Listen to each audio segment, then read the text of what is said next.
자, 이번 주는 크리스마스. 그래서 이렇게 문을 열어보겠습니다. 거리마다 오고 가는 많은 사람들. 웃으며 기다리는 크리스마스. 유지와 아이들도 노인들도 은종을 만들어. 거리마다 크게 울리네. 다 같이 실버벨 실버벨 종소리 들려오네. 여러분 메리 크리스마스.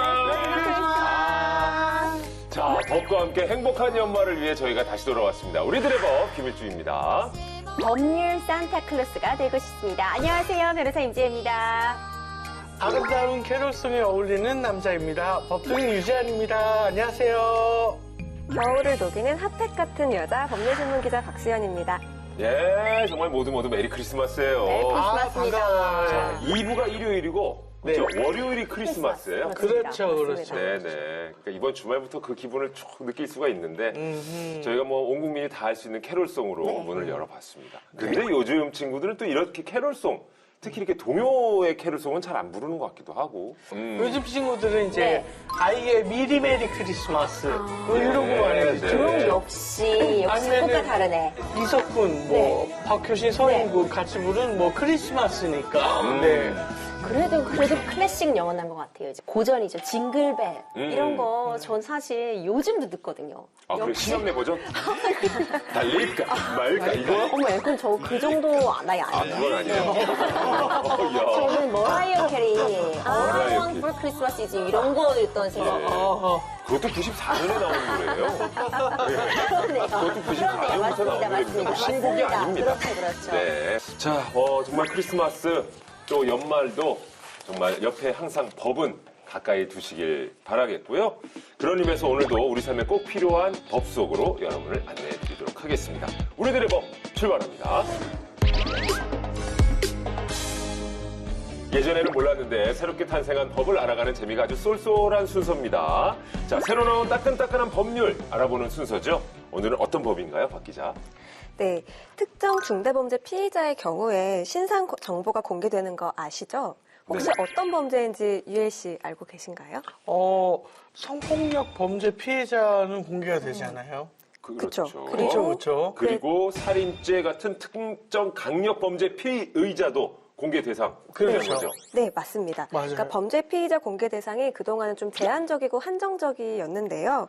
그 대상 범죄 범위를 확대하는 특정 중대범죄 피의자 등 신상 정보 공개에 관한 법률안인 일명 머그샷 공개법이 지난 10월 국회 본회의를 통과해서 내년 1월 25일부터 시행됩니다. 근데 왜 머그샷법인 거예요? 머그가 무슨 법명과 좀 관련이 있는 거? 저희 앞에 있는 이 머그컵과 연관이 있는 건지 네. 궁금해지는 거거든요. 이게 뭔가 있나요? 네. 맞습니다. 있어요? 관련이 있어요. 해외 드라마나 영화에서 보면은 많이들 보셨을 것 같아요. 이제 범죄자가 이름이랑 수감번호 딱 이렇게 듣고 얼굴 딱 정면으로 해가지고 네. 험상 굳은 얼굴 딱 보이면서 사진 찍는 거. 네. 이거 머그샷이라고 하거든요. 근데 이게 왜 머그샷이라고 하는가? 머그는 이제 얼굴을 뜻하는 건데 이제 18세기에 손잡이가 있는 큰 컵, 우리가 말하는 이 머그잔 네. 이런 이 머그 컵에 얼굴 구조 장식을 하던 것에서 유래가 되었다고 합니다. 근데 정식 명칭은 폴리스 포토그래프가 맞습니다.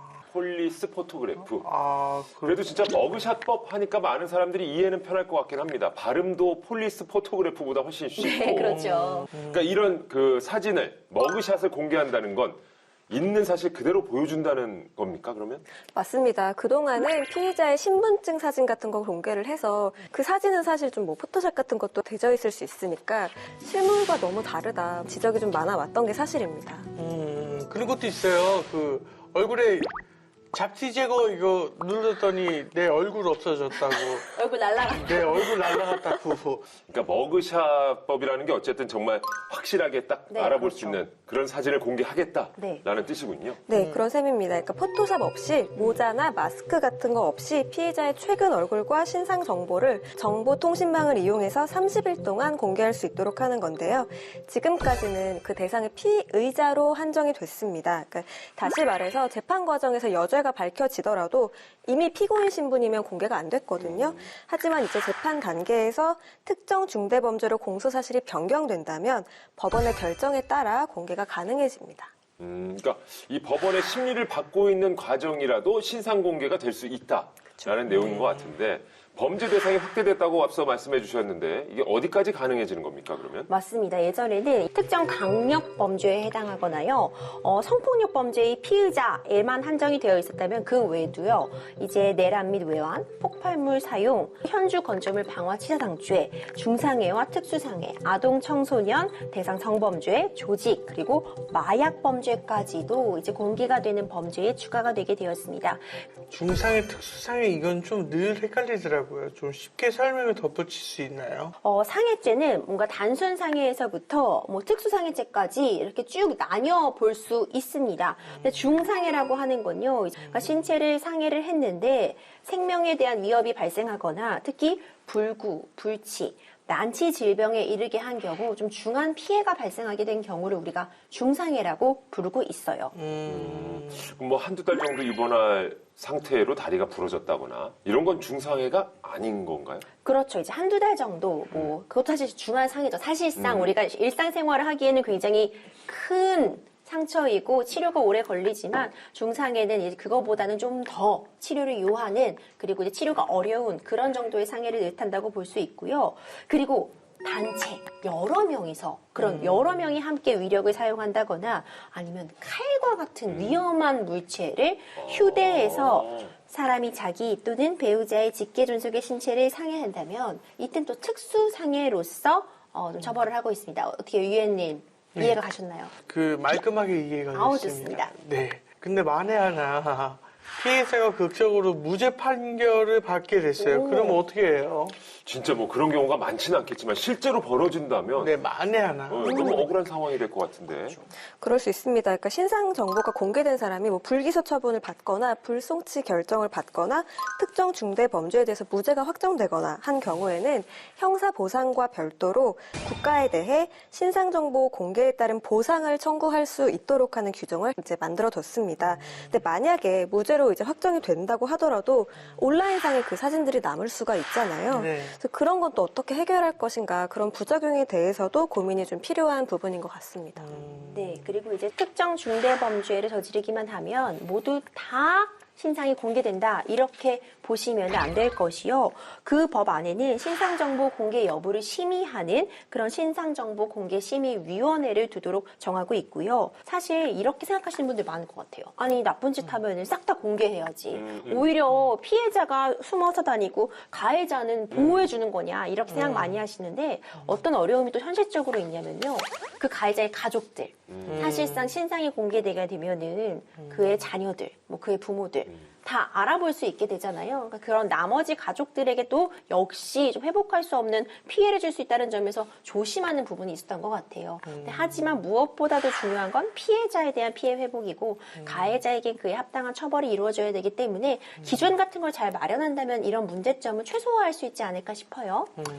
그렇군요. 정말 우리 사회의 이 흉악범죄가 날로 기승을 좀 부리고 있는데 부디 흉악범죄를 막는 또 하나의 법이 됐으면 하는 바람이 듭니다. 계속해서 이 세상을 좀 더 안전하게 또 살맛나게 만들기 위해 노력하는 입법자를 모셔봐야 되겠죠. 오늘의 주인공은 바로 이분입니다.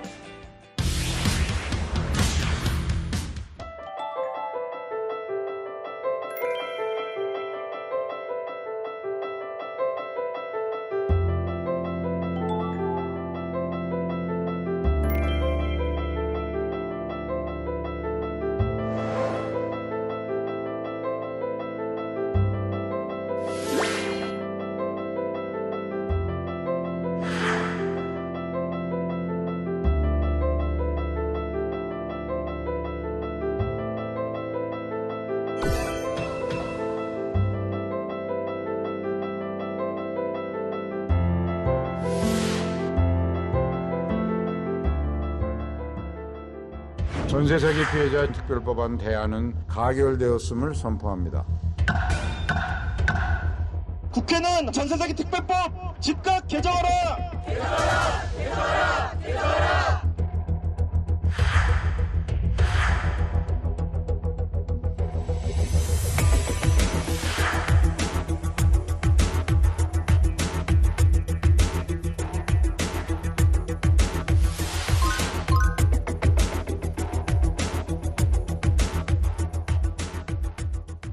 전세 사기 피해자분들이 가장 원하시는 것은 내 전세금을 정확히 돌려받는 것인데 그렇죠. 재산을 신속하고 정확하게 돌려드리기 위해서는 몰수 추징이 필요하다라고 해서 여름에는 냉방비가 많이 들고요. 또 네. 겨울에는 난방비가 많이 드는데 성수기 때의 전기 요금이나 가스 요금을 분할 납부할 수 있도록 법률에 공급 약관을 두도록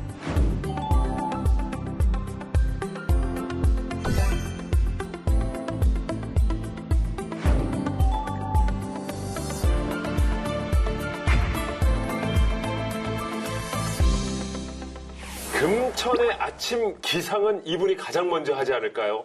기상하는 금천, 함께 만드는 변화. 최기상 의원님 모셨습니다. 어서 오세요. 안녕하십니까. 서울 금천구 국회의원 최기상입니다. 반갑습니다. 어서 오세요. 예.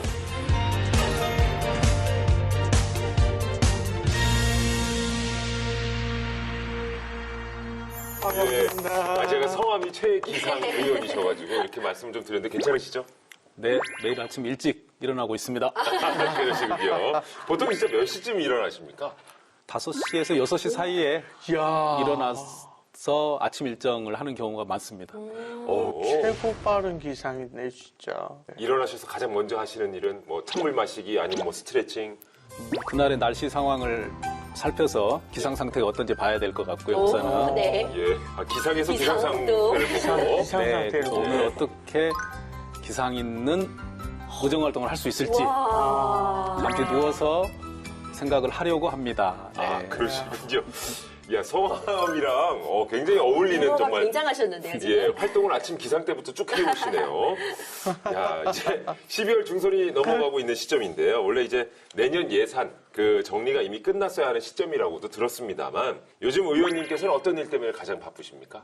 예산이 이제 국회 예산도 있지만 서울시의회 예산 그리고 금천구 예산 등 우리 민생 예산이 다양한 영역이 있어서 그 부분 한참 마무리하고 있고요. 그래서 지역에서 다양한 형식으로 주민분들 뵙고 올해 마무리하고 새해 계획 세우고 있습니다. 아, 그러시군요. 그 연말에 유난히 지역구 일에 좀 신경 쓸 일 많지 않으세요? 그동안에는 김장 많이 했고요. 김장하시죠? 네, 청년에 다니면서 그동안 미뤄놨던 소통 많이 하고 있습니다. 그리고 일정들이 많이 있는데 좀 바쁘긴 한데 그리고 짬짬이 시간 내서 많은 분들 한꺼번에 뵈니까 또 좋은 점도 있습니다. 그러시군요. 그 고3 때셨던가요? 광주 금남로에서 목놓아 외치던 청년이 이제 판사를 거쳐서 국회까지 오시게 됐는데요. 1987년 민주항쟁 때 또 현장에 계셨던 걸로 제가 알고 있는데 그 순간을 마주하셨던 게 의원님께도 되게 영향이 컸을 것 같은데 조금 어떠신가요? 맞습니다. 저희 그때 고3 때 6월 항쟁이 있었고 또 이한열 열사가 광주 분이고 장례식이 7월 초에 있었어요. 그때 그래서 저희 고등학교 3학년 학생들도 시내에 나가서 같이 민주주의를 외쳤던 기억이 나고요. 그게 이후에 대학 진학과 직업 정하는 데 있어서도 많은 영향을 계속 끼치고 있었다고 생각이 듭니다. 네, 그러니까 의원님께서 오래전부터 헌법 지킴이로 활동을 해오셨고 실제로도 그렇게 통하고 있습니다. 2018년 당시에는 전국 법관 대표회의 초대 의장을 또 지내시기도 했는데 그것이 이제 판사에서 국회의원으로 또 이렇게 어떻게 보면 턴하는 계기가 아니었나 싶습니다. 특별한 계기가 있으셨을까요? 우리 사법이 60년, 70년을 지나면서 많은 문제점들이 농축된 게 사법행정권 남용 사태라는 문제였고 그거를 법원 내부에서 해결하는 방편 중에 하나로 전국 법관 대표회의가 만들어져서 제가 초대 의장을 했었는데요.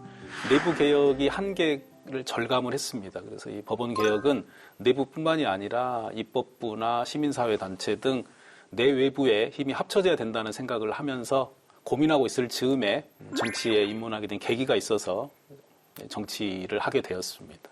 4년 가까이 정말 열심히 뛰어오신 것 같습니다. 그래서 관련된 법안 중에서요. 잘못된 재판을 하면 판사, 검사도 처벌하자 이런 내용을 담고 있는 법안을 내셨어요. 굉장히 의원님 개인적으로도 의미가 크실 것 같거든요. 이른바 법애국제라고 많이들 말씀하시는데요.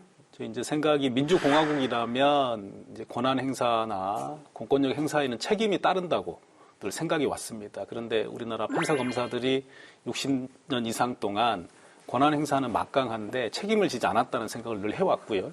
지금 현재 있는 여러 가지 제도들이 제대로 작동되지 않은 상황이기 때문에 독일 등 예를 찾아봤더니 법애국제로 특별히 처벌하는 그런 나라들도 있고 해서 법안 발의를 저뿐만이 아니고 여러 의원들도 하게 됐는데 아직은 논의를 제대로 하고 있지 못해서 아쉬운 면도 있습니다. 실제로 또 직접 오랫동안 법원에서 재판을 해오신 판사님이셨잖아요. 어떻습니까? 실제 불합리한 일들도 꽤 있었던가요? 저도 잘못되거나 불합리한 재판을 많이 했었을 것 같아요. 부끄러운 적도 많이 있었고요. 근본 원인이 우리 국민 중심의 수사나 재판이 아니라 검사 판사 중심의 수사나 재판이 그동안 진행돼 왔고요. 그러다 보니까 누적된 문제가 참 많았는데 그로 인해서 국민들은 고통과 피해를 많이들 호소하십니다. 이제는 법원이나 검찰 자체에 맡겨서는 좀 곤란하겠다. 국회가 특히 나서서 법을 만들고 제도를 확실히 바꿔야 되겠다는 생각을 더 강하게 하게 됐습니다. 그야말로 국민 중심의 재판이 이루어져야 한다라는 말씀을 좀 하고 계시는데요. 사법개혁에 큰 의지를 갖고 뚜벅뚜벅 이제 정치의 길을 걷고 계십니다. 자, 그렇다면 어떤 내용을 오늘 입법자들 주제로 준비하셨을지 살펴보겠습니다. 최기상 의원님의 오늘 입법자들의 주제는 36.5도 서민을 위한 따뜻한 입법입니다. 아주 겨울에 딱 들어맞는 그런 주제가 아닐까 싶은데요. 그 첫 번째 법안은 난방 걱정 없는 겨울 보내세요. 난방비 분할 상환법입니다. 이게 그러니까 도시가스 사업법과 전기사업법 개정안을 말씀하시는 건데요. 이게 어떤 취지에서 출발한 법안인지 소개해 주시죠. 여름에는 냉방비가 많이 들고요. 또 네. 겨울에는 난방비가 많이 드는데 이게 비수기 때 그 부분을 조금 나눠서 낸다면 성수기 때 많이 드는 냉난방비의 부담으로부터 우리 서민들이 조금 부담을 덜 수 있지 않을까라는 생각에서 법안을 만들었는데요. 이제 곧 겨울이니까 또 난방비 걱정들을 많이 하실 것 같아요. 네. 혹한기에 취약계층이나 서민분들은 마음 놓고 보일러도 제대로 못 트시는 문제를 겪으실 것 같아서 이 겨울에 나오는 난방비를 나중에 이제 봄이나 가을에 나눠낼 수만 있다면 그 부담이 조금 완화되지 않을까 싶어서 법안을 발의를 했고 지금 현재는 상임위원회 소위에서 원활하게 지금 논의하고 있습니다.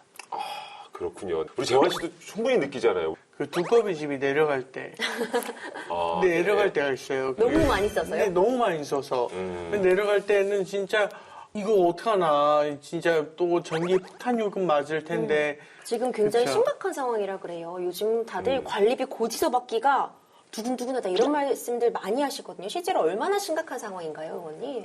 올 8월 기준으로 했을 때는 전기요금이 가정용 경우에는 30% 가까이 올랐다고 하고요. 특히 자영업자들과 소상공인 분들이 영업용 전기요금도 많이 올라서 전기를 많이 사용하는 PC방을 하시는 분들이나 첨가물을 보관하는 분들은 부담이 너무 크다고 현장에서 말씀을 많이 들었습니다. 네. 난방비 얼마나 힘든 상황인지 박 기자가 혹시 좀 조사해 온 게 있으실까요? 이게 최근에 우크라이나 전쟁에 이어서 이스라엘 하마스 사태까지 지금 오고 있잖아요. 그러니까 석유 수출국 기구가 감산 연장하면서 글로벌 에너지가 일단 급등을 했고 거기에 물가가 뛰니까 이미 전기요금이 올해 2차례나 올랐습니다. 도시가스 요금까지 인상이 되면 사실 의원님 말씀처럼 취약계층은 정말 더 이렇게 걱정이 커질 수밖에 없는 상황이거든요. 실제로 한국부동산원 공동주택관리 시스템에 따르면 전국 아파트 제곱미터당 평균 난방비는 2021년 12월 334원에서 작년 12월에 514원으로 53.9%나 올랐습니다. 그러니까 또 이제 올해는 얼마나 또 오를지 걱정이 될 수밖에 없는 상황입니다. 예, 어쨌든 저 말씀해 주신 대로 네. 등유값도 올랐습니다만 도시가스는 정말 살짝만 틀어도 굉장히 부담스러울 정도로 돈이 되거든요. 맞습니다. 정말 눈 깜짝할 사이에 수십만 원이다. 이런 얘기가 실제로 나오고 있어요. 그래서 현재 정부와 지자체에서 특히 이제 취약계층에 대해서 에너지 바우처 같은 것들을 지금 마련을 해두고 있는데 그래도 당연히 한계가 있을 것 같아요, 의원님. 그래서 이런 문제를 좀 더 적극적으로 해결하시고자 법안을 내고 계신 것 같은데 핵심 내용 좀 짚어주세요. 핵심 내용은 성수기 때의 전기요금이나 가스요금을 비수기 때 분할 납부할 수 있으면 좋은데 네. 그 분할 납부할 수 있도록 법률에 공급 약관을 두도록 의무를 두는 조항입니다. 그렇지만 이제 구체적인 내용은 조금 더 논의할 수 있도록 이제 대통령령에 위임을 할 수도 있는데요. 일단 법률에 분할 납부의 근거 규정을 마련해 둔다면 네. 취약계층이나 서민, 자영업자 분들한테 도움이 될 수 있을 거라고 생각합니다. 그러니까 쉽게 말해서 무이자 할부의 개념으로 이해하면 되겠네요. 맞습니다. 그렇죠. 네. 그렇군요. 근데 이제 취약계층에 대한 냉난방비 지원 이게 조금 되고 있는 걸로 아는데 박 기자 어떤가요? 이게 기존 정부에서 실시하고 있는 도시가스 요금 완화 제도를 보면 장애인, 기초생활수급자, 차상위계층 등 사회적 배려 대상에 대한 도시가스 요금 일부 할인이 있습니다. 그리고 분할납부랑 관련을 해서는 기초생활수급자 등 취약계층에 한정해서 요금을 미납했을 때도 도시가스 공급 중단을 유예하고 여름철에 미납 요금을 납부하도록 하고 있고요. 다행히도 소상공인 대상으로 2023년 10월부터 내년 3월까지 당월 납부 요금에 대해 4개월 분할 납부가 가능하도록 시행할 계획이라고 합니다. 그런데 의원님, 이게 지자체별로 조금 운영이 다른 걸로 알고 있는데 어떻습니까? 지금 일반 도시가스 사업자 규정은 시도지사 권한으로 돼 있습니다. 그러다 보니까 이제 시도별로 조금 차이가 있을 수도 있고요. 또 적극적으로 하시겠다고 하는 부분이 조금 부족할 수도 있어서 이 부분을 법률에 규정을 한다면 전체적으로 균형도 조금 맞출 수 있을 것 같고 조금 더 적극적으로 당연히 분할 납부의 대상이나 시기 등을 규정할 수 있을 것 같습니다. 이렇게 냉난방 요금을 분할해서 상환하게 된다면 주로 어떤 분들께 얼마나 도움이 될까요? 당장은 눈에 보이는 우리 쪽방촌 노인분들이나 저소득층 분들 그리고 말씀드린 소상공인들이나 자영업자 분들께 네. 성수기 때의 요금 부담이 조금 줄어드시고 동시에 성수기 때 요금을 혹시 납부를 못하게 돼서 영업에 지장이 있거나 가스나 전기가 공급이 중단될 거나 두려움도 있으실 수 있잖아요. 이제 그런 데서부터 벗어날 수도 있고요. 네. 그렇군요. 이 겨울이 실은 그 누구보다도 또 두렵고 무서운 분들, 이 취약계층들에게 좀 따뜻한 온기가 전달되는 그런 법안이길 바라고요. 자, 계속해서 최기상 의원님의 36.5도 서민을 위한 따뜻한 입법 두 번째 법안을 살펴보겠습니다. 전세 사기범 재산 몰수가 안 된다고요. 부패 재산 몰수 및 회복에 관한 특례법 개정안입니다. 이게 몰수라고 한다면 국고로 귀속을 시킨다는 얘기인데 전세 사기 아무래도 이제 현행범에 포함이 안 돼 있을 것 같긴 합니다. 이게 현재는 어떻습니까? 우리 법에 부패재산 몰수법이 있고요. 거기에 이제 특정 사기 범죄라고 해서 가령 다단계 판매 사기나 범죄단체 조직 사기 등의 경우에는 몰수 추징을 해서 그 부분을 피해자에게 환부할 수 있는 규정들이 있는데 전세 사기가 현재는 포함이 안 돼 있어요. 근데 전세 사기 피해자분들이 가장 원하시는 것은 내 전세금을 정확히 돌려받는 것인데 그렇죠. 그 부분이 불충분하게 돼 있으니까 지금 걱정도 너무 크시고 고통이 심하셔서 저희가 전세 사기 피해자법도 최근에 만들었지만 그에 못지않게 전세 사기 피해자분들께 재산을 신속하고 정확하게 돌려드리기 위해서는 몰수 추징이 필요하다라고 해서 이 부패재산 몰수법에 전세 사기를 포함시키는 법안을 준비하였습니다. 의원님 말씀이 이해가 되는데 소위 빌런이라고 불리는 사람들이 조직적으로 움직였으니까는 당연히 추징 대상이 되어야 되는 것이 아닌가라는 생각을 해보는데 맞나요? 조직적으로 움직였다면이라고 말씀해 주셨잖아요. 네. 그러니까 범죄단체 조직 그리고 활동죄를 적용을 한다면 범죄 수익을 어떤 몰수 추징할 수 있는 가능성은 있습니다. 그런데 이 범죄단체 조직죄를 적용하는 것이 그렇게 만만치가 않아요. 그리고 적용을 한다고 해도요. 지금 이들이 편취한 금액이 수십억 수백억에 달한다고 지금 알려져 있잖아요. 이걸 현실적으로 다 몰수 추징하는 것도 또 어려움이 있는 상황입니다. 수사 당국이 원래는 이제 누가 전체 범죄를 총괄했고 누가 어떤 역할을 담당했고 조직적으로 움직여서 피해자들에게 손해를 입혔는가까지를 다 증명해야 되는데 만약 피해자들이 좀 나눠서 각자 자신이 맡은 역할들을 하면서 움직였다면은 범죄단체 조직죄가 적용이 안 될 수도 있거든요. 그러니까 전세 사기에 있어서 이런 몰수 추징에 한계점이 존재해왔던 것 같습니다. 정말 실제로 이게 뭐 기사화되고 수면 위로 떠오르면서 올해 상반기에 전세 사기 피해자 또 지원법들이 많이 나온 것으로 알고 있는데 아직까지는 그 내용만으로는 확실히 구제하기는 조금 역부족이다라고 생각을 하시는 거잖아요, 그렇죠? 예, 그렇습니다. 전세 사기 피해자분들이 그 피해 주택의 경매를 유예한다거나 나중에 그 주택을 우선 매수한다거나 하는 이제 규정들이 만들어졌고요.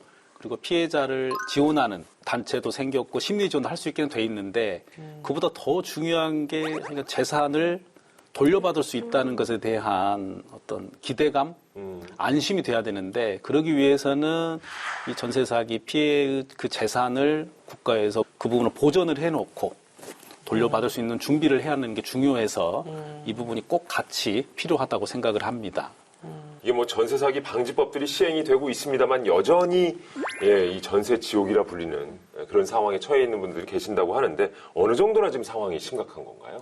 저희가 국정감사 전에 9월 말 기준으로 통계를 봤더니요. 전국적으로 전세 사기 피해자가 한 9천여 명 되시고 피해 금액도 1조 5천억이 넘습니다. 근데 문제는 피해자 중에서 40대 이하가 80% 가까이라 그 말은 청년과 장년층의 피해가 크고요.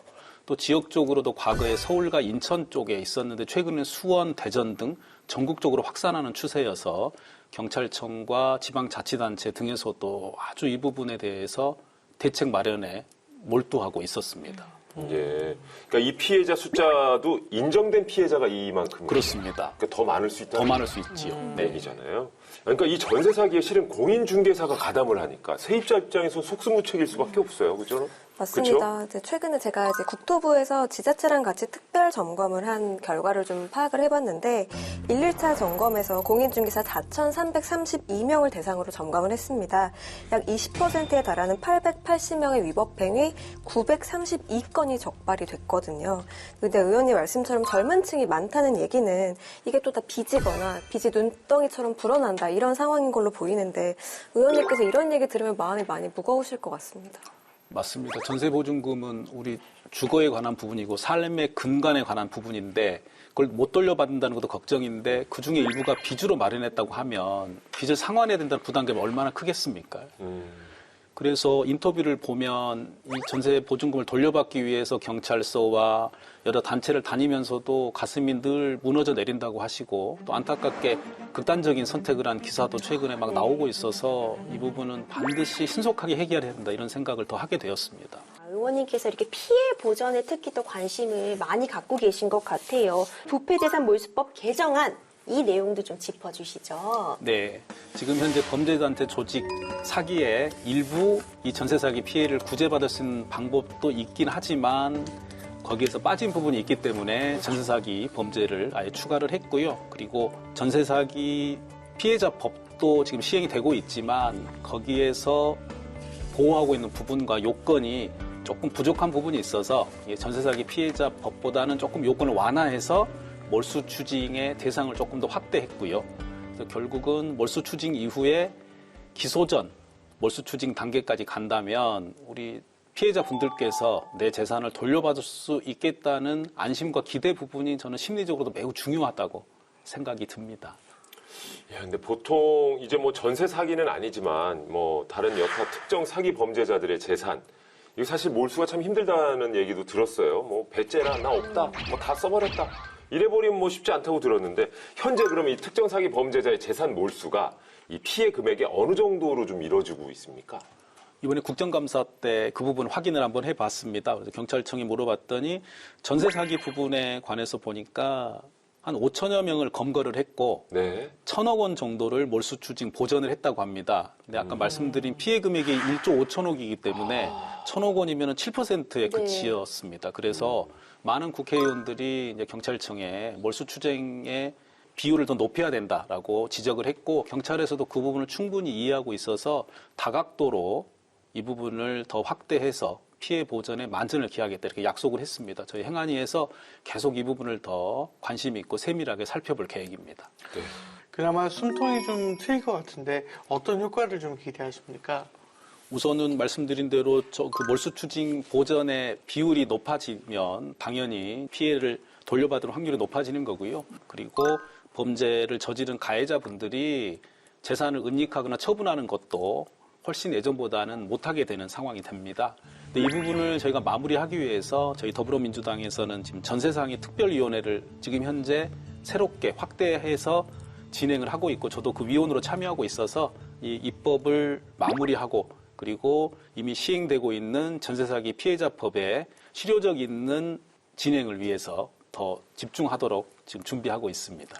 야, 그렇군요. 오늘 최 의원님을 옆에서 뵈니까 말이죠. 정말 이 사법개혁이라는 역사적인 소명의식뿐만 아니라 약자들을 보호하는 그런 따뜻한 법안까지도 두루두루 좀 살펴보고 계시는 의정활동을 펼치고 계신 것 같습니다.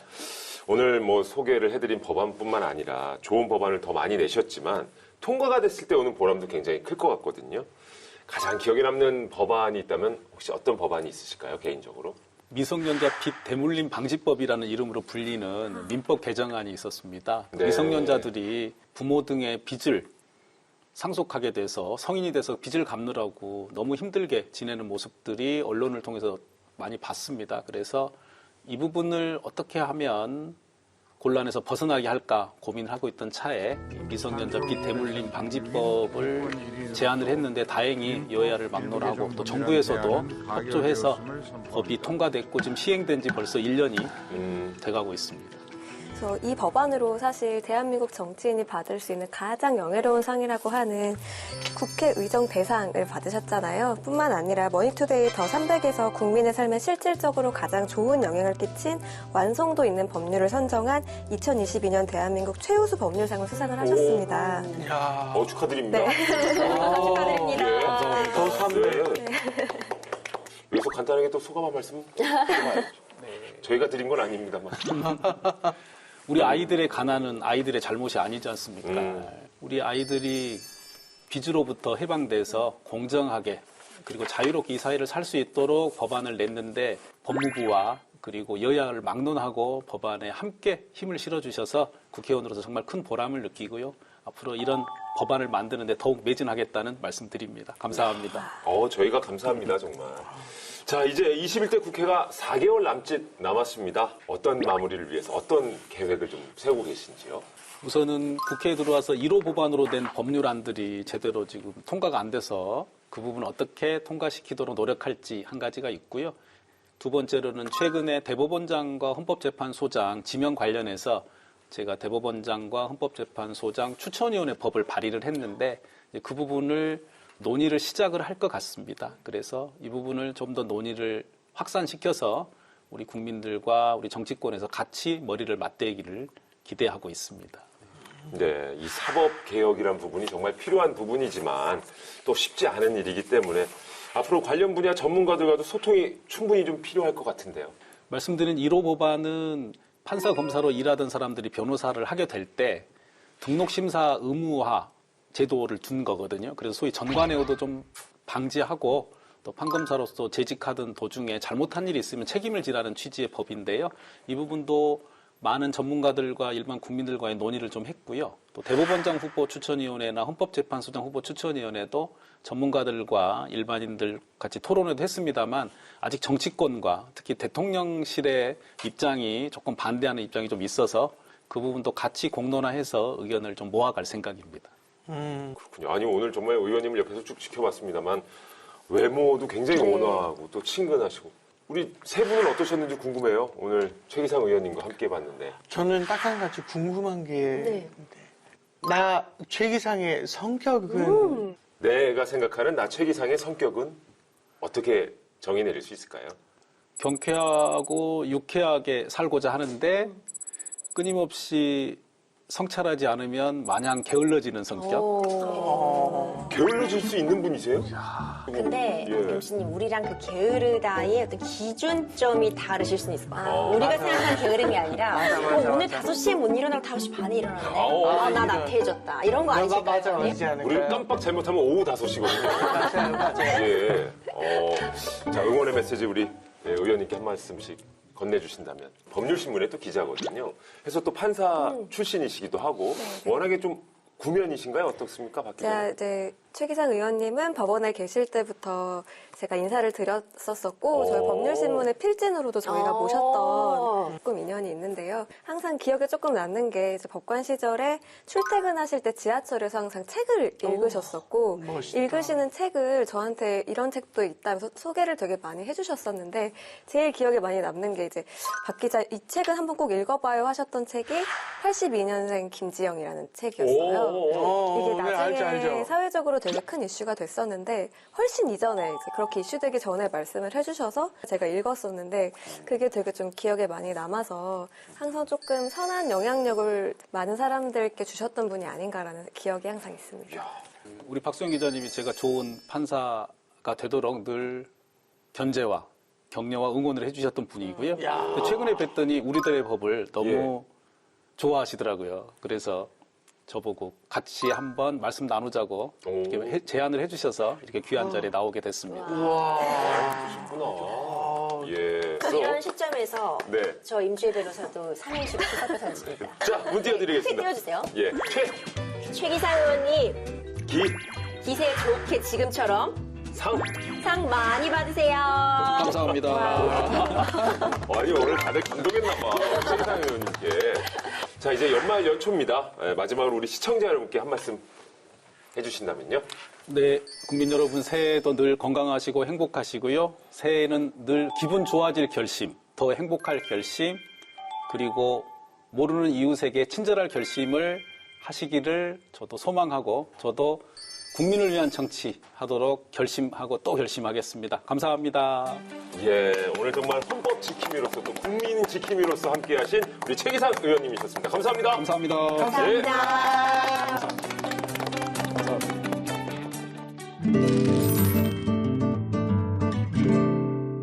법을 몰랐다고요? 아니, 법을 잘못 알고 있었다고요? 제대로 법을 읽어드리는 시간이죠? 법 읽어드립니다. 자, 오늘은요, 올해 교육계에서 가장 핫했던 문제 중에 하나, 바로 교권 회복일 겁니다. 네, 저도 이제 첫째 아이를 초등학교에 보내고 있는 학부형의 입장인데 참 안타까운 지점들이 많은 것 같아요. 이런 기사들 접하게 되면요, 특히.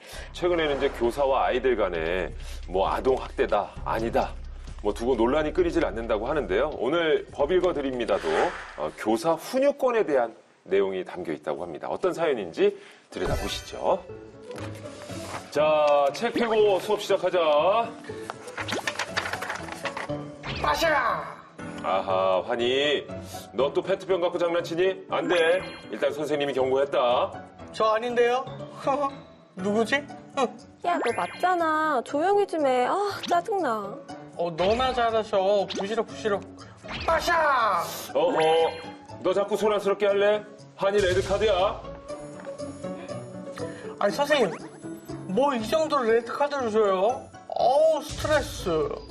지금 대체 몇 번째야? 이번엔 못 넘어가. 오늘은 바닥 청소하고 가도록. 아니, 이거 바닥 청소를 지금 왜 하는 거야? 아니야, 어떻게 청소 다 했니? 어디 보자. 왜 하라고 하는 거야? 아유, 좀 제대로 닥치 좀. 그래. 커가지고. 이제 귀가해. 지금 나빠요. 엄마한테 이럴 거예요. 저 어머니, 저 환희 담임인데요. 네네, 오늘 환희가 학교를 안 나와서요. 아휴, 선생님, 전화 잘하셨어요. 우리 환희가 그 레드카드 때문에 너무 스트레스를 받아서 밤에 잠도 깨고 아주 난리가 났어요. 병원 갔는데 외상후 스트레스성 장애래요. 아니, 뭐 레드카드에 무슨 외상후 스트레스 장애까지? 이게 어머니. 나 이대로는 못 넘어갑니다. 나 아동학대로 신고할 거예요. 띠띠띠띠띠띠. 여보세요? 아동학대 신고요. 어머니, 저 환희 어머니, 여보세요? 이거 본인 할 말만 딱 하고 끊으셨습니다. 심지어 이거 뭐 레드카드 때문에 외상후 스트레스 장애? 제가 어머니 역할을 하기는 했지만 하면서도 벌써 화가 났네요. 거기다 아동학대로 신고를 그러니까요. 하겠다. 선생님한테 이게 뭡니까? 재환이 얘기 좀 해줘요. 재환이는 뭐 충분히 그럴 수 있다고 봐요.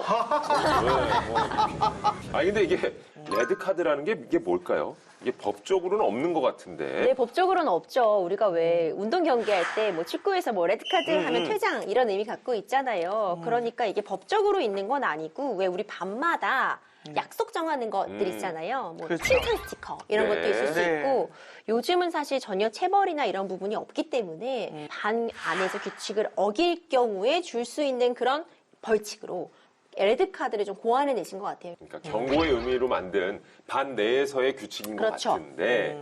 자, 박 기자, 사실관계를 좀 더 자세히 짚어주시죠. 네, 이게 전북 전주에 있는 한 초등학교에서 실제로 있었던 일입니다. A 교사가 2021년 교실에서 이제 레드카드 제도를 운영을 했습니다. 교실 칠판에 레드카드를 붙여놓고 수업 시간에 잘못한 학생이 있으면 레드카드 옆에 이름표를 붙이고 그 학생은 방과 후에 남아서 교실에서 청소를 하도록 했던 건데요. 근데 2021년 4월에 2학년 B군이 이제 수업 시간에 페트병을 손으로 막 비틀어서 큰 소리를 내서 주의를 자꾸 준 거죠. 하지 마라, 하지 마라 네. 주의를 줬는데 계속 같은 행동을 반복을 했다고 합니다. 그래서 결국 B군의 이름표가 레드카드 옆에 붙었고 B군은 방과 후에 빗자루로 14분 정도 청소를 하고 돌아갔다고 합니다. 예전에 우리 때 같은 분필 날라오는 거 말도 아니었고요. 그 여튼 제가 보기엔 엄청나게 큰 문제는 아닌 것처럼 보이는데 이게 아이 집에서 난리가 난 거죠, 그렇죠? 맞습니다. 이 사실을 알게 된 B군의 어머니가 한 달 동안 굉장히 여러 차례 담임 교체를 요구를 합니다. 그래서 담임교사 A씨는 병가를 내고 결국에는 담임직에서 물러나게 되는데요. 여기서 끝나지 않았습니다. 이제 아이가 사건 후에 등교를 거부한다. 그리고 정신건강의학과에 갔더니 야경증이랑 외상후 스트레스 장애를 진단을 받았다면서 경찰에 신고까지 한 사건입니다. 자, 이게 뭐 야경증이라는 게 자다가 갑자기 비명 지르면서 일어난다는 증상이거든요. 이게 뭐 진짜 사실이라면 아이도 굉장히 뭔가 큰 상처를 입었다는 건데, 자, 경찰의 판단은 어땠습니까? 사실 아이의 부모님 말씀만 듣고 판단할 수가 없잖아요. 그래서 전라북도 아동보호전문기관에 의견을 물었습니다. 그랬더니 레드카드제가 피해 아동의 정서적 발달에 부정적인 영향을 미친다라는 결론의 조사 결과를 내놓습니다. 그래서 결국 이 사건이 검찰로 넘어가게 된 겁니다. 와. 아동 학대가 되는 건가요? 이거 어떻게 결론이 났을지 너무 궁금한데요, 이거. 일단 이 아동보호 전문 기관에서 이런 상황을 놓고서 레드카드가 그냥 만연히 아동의 정서적 발달에 부정적 영향을 줄 수 있다 이렇게 의견을 낸 것부터가 좀 많은 분들의 비난의 대상이 됐던 것 같고요. 문제는 이제 이 의견을 받아든 이제 검찰에서는 이 교사의 아동학대 범죄 처벌 등에 관한 특례법 위반 혐의에 대해 기소유예 처벌을 내리게 됩니다. 그러니까 기소유예 처분이라고 한다면 사실 보통의 경우라면은 좋아해야 할 경우인 거일 수도 있어요. 네. 당장 기소하지 않겠다는 거기 때문에 사실상 어떤 처벌을 받는 것은 아니거든요. 그런데 그 내면을 살펴보면 결국 기소유예라는 거는 어떤 혐의가 인정은 되는데 당장 기소를 하지 않는다 이런 의미로 읽힐 수 있기 때문에 굉장히 선생님 입장에서는 일정 부분 그럼 혐의가 있다는 건가 이렇게 받아들일 수밖에 없잖아요. 이제 억울하신 상황이 된 거죠. 그렇겠네요, 진짜. 결국 어쨌든 찜찜하게 지금 뭔가 잘못이 있다고 지금 남아있는 거니까. 그렇죠. 사실상 이 기소유예 처분을 받아들이게 되면은 선생님 입장에서는 이게 지금 아동학대가 될 수도 있다는 판단을 받은 것이기 때문에 문제가 되고 징계도 가능해진 그런 상황이 돼버린 거죠. 야, 이거 말이죠. 안경 보셨어요, 지금? 답답해지네요, 그래요? 보세요. 아니, 물론 뭐 당연히 그래, 부정적인, 그렇죠. 하지만 잘 되라고 지금 어떻게 보면 네. 경고성으로 그럼요. 얘기한 건데, 자, 긴 말은 저는 어쨌든 하지 않겠습니다만, 저도 이런데, 네. 교사 그렇죠. 입장에서도 굉장히 좀 억울한 면이 있을 것 같아서 그냥 받아들일 수 없을 것 같은데요. 저도 똑같은 마음입니다. 이거 교사 명예직인데 이거 아동 학대자가 된 거잖아요. 인정하면 교사를 저는 못해요. 학교를 설마 이 선생님이 지금 그만두셨을까 봐도 겁이 나는 지금 상황이에요. 어떻게 됐어요? 이 A 교사는 그래서 작년 8월에 행복추구권을 침해받았다라고 하면서 헌법소원을 냅니다. 그래서 지난 10월에 헌재에서 그 결과가 나왔는데요. 헌재는 A 교사의 손을 들어줬습니다. 그래. 그럼요. 헌재의 판단을 말씀드리면 이제 레드카드제를 정서적 학대로 볼 수 있느냐라는 것에 대해서 이제 A 교사는 학생 일반에 대한 교육적인 목적으로 이루어진 정상적 훈육의 일환으로 레드카드를 준 거다. 그렇게 볼 여지가 있다라고 판단을 했습니다. 볼 여지가 있어, 그거죠. 예, 훈육의 일환이지. 예, 어쨌든 근데, 자, 아이는, 그래요. 저도 부모를 키운 입장에서 아이는 외상후 스트레스 장애의 진단을 받았다고 하기 때문에 그 부분도 좀 조심스럽긴 합니다. 어떻게 판단이 됐을까요? 네, 그 부분에 대해서도 헌재가 판단을 내렸습니다. B군이 이제 호소한 정신건강 문제가 레드카드 때문이었는지 아니면 다른 특별한 사정이 있었는지 검찰이 명확하게 인과관계를 수사했어야 하는데 그렇지 않았다. 아하. 이것은 중대한 수사 미진의 잘못이 있는 자의적인 검찰권 행사다라고 판단했습니다. 어허. 완전 뒤바뀐 네. 거네요. 그러니까 아동 학대 혐의는 무효 이렇게 되는 것일까요? 그렇죠. 이 부분에 대해서도 이제 판단을 받은 셈인데요. 결국 A 교사의 이와 같은 레드카드를 주고 청소를 시킨 활동이 우리 MC님께서 거듭 강조하신 정상적인 교육을 위한 훈육의 테두리 안에 있는 행동이었다. 이렇게 다시 판단을 받았습니다. 그리고 사실 조금 더 또 강조해드리고 싶은 부분은 그보다 앞서서요. 이 학부형이 지속적으로 이 문제를 가지고 학교에 찾아오고 담임선생님 교체를 요구해왔던 부분이 있었어요. 네네. 이 부분에 대해서 교권보호위원회 조치 취소 처분 소송이 있었거든요. 왜냐하면 이 해당 학생의 학부모가 계속해서 선생님을 찾아오고 항의하고 이런 반응을 보인 부분에 대해서 대법원은 이 어머니의 지속적인 담임 교체 요구가 교권 침해에 해당한다. 어. 이건 교권 침해 행위다라고 판단도 내려진 바 있습니다. 그렇군요. 뭔가 좀 채증이 확 좀 풀리는 느낌이 들긴 하는데. 네. 자, 지난 4월에 교권 4법 통과가 됐습니다. 정말 요즘처럼 좀 험악해진 학교 분위기를 바꾸는 계기가 되지 않았을까 싶은데 어떤가요? 아무래도 교사의 정당한 교육 활동에 대해서 아동 학대 행위로 보지 않는다는 내용 등 교사를 보호하기 위한 법적 근거가 마련됐다고 볼 수 있을 것 같습니다. 그러니까 아동학대 처벌법이나 아동복지법 개정도 필요하다는 과제가 사실 남아있기는 하지만 적어도 교사를 대하는 그런 방법이나 우리의 방식이 좀 달라지지 않을까라는 기대가 있습니다. 그래요. 저희 예전에는 실은 분필이 날아갔다든지 훈육이 일환으로 사랑의 매가 있었다. 이건 옛날 얘기긴 하지만 저희가 무조건적인 선생님의 편을 들자는 건 아니거든요. 네. 자, 단지 이 사건에 대한 판결이 학부모인 제가 보기에도 조금 너무 교사 입장에서 억울한 부분이 있을 것 같아서 말씀드린 거니까 오해는 없었으면 합니다. 유재현 학생, 그러니까 수업 시간에는 졸지 않고, 그죠? 네, 열심히 공부만 할게요. 근데 조금 졸리면 어떡하죠? 그럼 레드카드. 레드카드. 레드카드. 아니, 사회생활 레드카드가 어딨어요. 그럼 뭐죠, 사회생활에서는? 예, 증명해 내는 자리지 교육의 자리가 아닙니다. 부르다. 그럼요. 자, 이게 어떻게 보면 말이죠. 교사와 학부모 간의 의사소통 부재 때문에 오는 문제인 것 같습니다. 아이의 인권도 지키고 또 교권도 보호하려면 학생들 훈육에 대해서 서로 이해하고 큰 틀에서의 합의 필요하다는 생각이 듭니다. 오늘 준비한 내용 여기까지고요. 저희와 다음 시간에도 바로바로 소통할 수 있는 법들과 함께 다시 돌아오도록 하겠습니다. 자, 힘차게 외치면서 이 시간 또 인사드리죠. 우리들의 법 다음 시간에도 함께해요. 함께해요.